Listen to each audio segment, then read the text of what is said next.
je vous en ai parlé. Donc, ensuite, la convention foncière. Alors, on va voir donc 3 postes fonciers. Voilà. Ceci, c'est un rappel schématique de l'ensemble des junctions. Voilà. On va plutôt, voilà. Alors, voilà donc la première partie qui est donc celle qui concerne un secteur qui est donc le Ménil.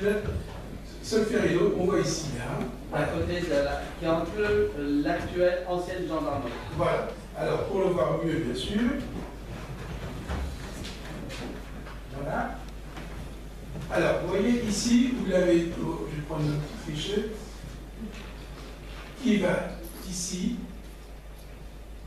la gendarmerie ici, la police, voilà, on se suit, hein. Et ici, voilà, comme ceci, comme ceci, comme ceci. Bon, pourquoi? Alors là, il y a une opportunité, c'est pas souvent le cas, mais là, il faut la noter, à savoir que d'abord, la première partie qui est ici nous appartient. Ici, ce terrain-là était à vendre, et celui-ci, il est à vendre. Donc, pour une fois qu'on n'a pas à convaincre les gens à vendre leur terrain, c'est pas extraordinaire. Donc, il en restait contre les deux, et c'est là qu'on est en train de négocier. Donc, ça voyez que l'intérêt de cette partie fait qu'on pourra réaliser quelque chose. Alors, ce que je veux dire, c'est que cette convention nous obligera bien sûr à faire des logements sociaux, hein, 30%, voire 40%, si c'est par les prix locaux. Et là, bah, ma foi, il y a l'opportunité dans cette première. Alors, pour cette convention, Serge, les filles, mais combien dans la barquette? L'ordre de. Ah, là, il faut 2 millions. 2 millions, voilà. Allez, je vais vérifier de préalable. Alors, qu'est-ce que ça signifie? Parce que, des explications, on a délégué avec l'État le droit de préemption, et c'est l'EFI qui va l'utiliser en relation avec nous. Ça se passe très bien, c'est-à-dire on dit là vous préemptez, là vous préemptez pas, il n'y a pas de débat vraiment politique. Ici, nous sommes aperçus, justement dans la phase de diagnostic du PLU, qu'il y avait sans doute une opportunité à peu de frais, j'entends parce qu'on est déjà propriétaire, de restructurer cette zone, et un certain nombre de propriétaires ont décidé de vendre pour des raisons qui les regardent. Donc, on demande à l'EFI de porter l'achat des terrains pour permettre de réaliser un certain nombre de choses. Alors, le projet, que ce soit très clair, là on est dans le foncier, on n'est pas dans le projet urbain. Donc, ça va prendre encore un peu de temps, mais c'est une convention avec l'EFI qui nous permettrait d'avancer. Premier point. Et j'ajouterais qu'en plus, l'EFI nous permet de faire des études de faisabilité pour l'avenir sur les différents. Ce qui est pas mal. Premier point, donc premier secteur que voici. Second secteur, vous voyez ici, vous avez ici le secteur, ce qu'on appellera donc Saint-Nicolas. Après, on aura le secteur ici, Saint-Germain, et le secteur Foch. Alors arrête-toi sur ces deux secteurs. Ces deux secteurs. On va les faire un par un, on va les faire par un et voilà. On va laisser plus facile. Non, reviens sur le truc intérieur. Il y a les deux. Voilà. Il y a les trois. Ici, non, mais on va voir pour le 3. Ces deux secteurs ne sont pas des secteurs nouveaux dans l'idée que l'urbanisme peut évoluer. Nous les avions déjà identifiés depuis 1994 et nous avons déjà des réserves foncières ici, le conservatoire, le fameux terrain chevalier qui est derrière, et là, c'est véritablement du hachis parlementé de l'urbanisme, c'est-à-dire que ça part dans tous les sens. Donc ici, l'objectif avec l'EFI, et là encore, ici, ce sera essentiellement des activités économiques, là, ce sera un mix, nous avons en tête de faire un mix d'équipements publics, conservatoire, peut-être école nouvelle, etc., plus derrière du logement et bien sûr des activités. Et je peux vous dire effectivement en termes d'activités, c'est que c'est très proche et qu'il y a sans doute un certain nombre de possibilités qui pointent à l'avenir. Nous sommes en négociation également avec une parcelle, ça a été vu tout à l'heure dans le budget, pour 435 000 euros, qui est, monsieur Vivet, c'était l'ancienne parcelle de monsieur. Mais alors, vous avez le disque dur ne fonctionne pas ce soir? C'était un vieux monsieur. C'était un vieux monsieur. Lobin, merci. C'était un vieux monsieur qui est presque mort à 100 ans et je lui ai dit, monsieur, vous mourrez dans votre maison parce qu'on ne voulait pas, donc si on avait exproprié, il serait mort. Donc maintenant, les héritiers sont prêts, on a un petit problème de prix. savoir ce que ça va coûter. Mais donc, ici, ces deux secteurs. Où il y a un secteur nouveau, c'est que nous sommes aperçus ici, alors là, que ce soit, c'est de la veille foncière.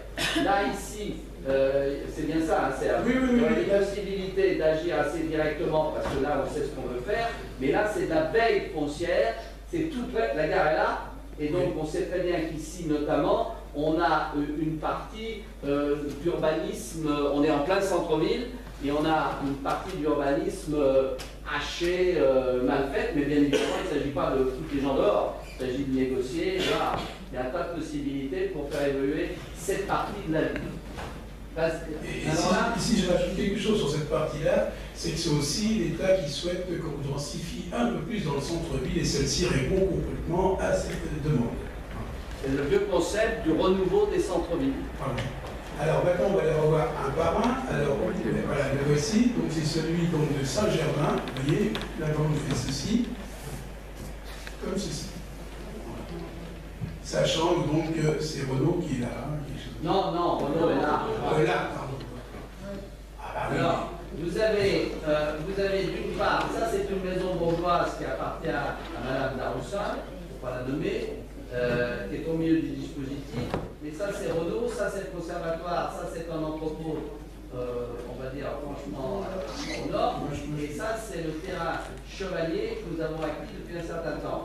Et là, Daubin, c'est ici. Nous sommes en train de négocier ça et il y a sans doute des choses qui peuvent bouger, notamment, et le bricolage, il est où? Bon, il est là. Il est là, le bricolage. C'est ça le bricolage. Voilà. Et donc là, c'est plein de vide.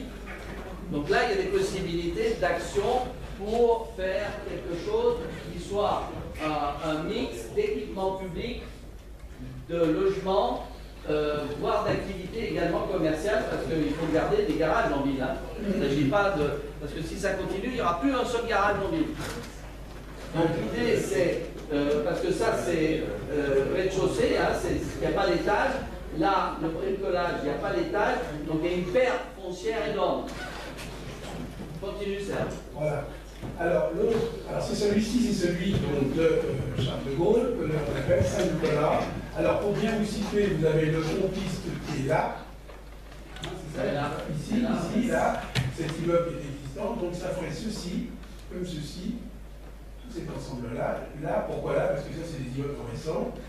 Là, l'avantage, vous voyez bien, ce sont où se situe, pour bien vous mettre en idée, c'est où il y a les agences.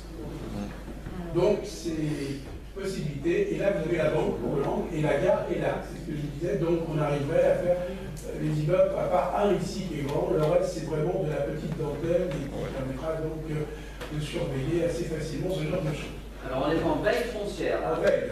En veille foncière. C'est-à-dire, qu'est-ce que ça signifie, hein, Serge? Ça signifie que si ça bouge, on intervient. Si ça ne bouge pas, on ne donne pas un coup de pied dans la fourmilière. Pour prendre un exemple, ici, vous avez la boîte de nuit, là, qui... Voilà.